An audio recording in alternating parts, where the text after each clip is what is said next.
సర్వలోకములో ఉన్న క్రీస్తు విశ్వాసులందరికీ మన ప్రభు అయిన యేసుక్రీస్తు నామమున వందనములు. నిజమైన పరిచర్య ఎలా ఉంటుందో ఈరోజు తెలుసుకోవడానికి ప్రయత్నిద్దాం. నిజమైన పరిచర్య దేవుని స్పర్శ పొందుతుంది. దేవుని సామర్థ్యం దానికి లభిస్తుంది. దేవుడే దాన్ని చేస్తాడు. దేవుని ఆత్మ అభిషేకాత్మగా బోధకునిపై ఉంటుంది. ఆత్మ ఫలం అతని హృదయములో ఉంటుంది. వాక్యం విషయంలో దేవుని ఆత్మ మూలంగా అతడు శక్తిమంతుడవుతాడు. అతని బోధనలు జీవాన్నిస్తాయి.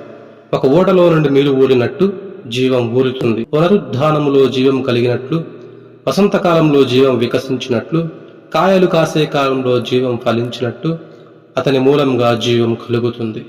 జీవాన్ని పంచే బోధకుడు దేవునికి చెందిన మనిషి.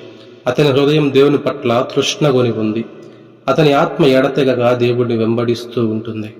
అతని దృష్టి కేవలం దేవుని మీదనే ఉంటుంది.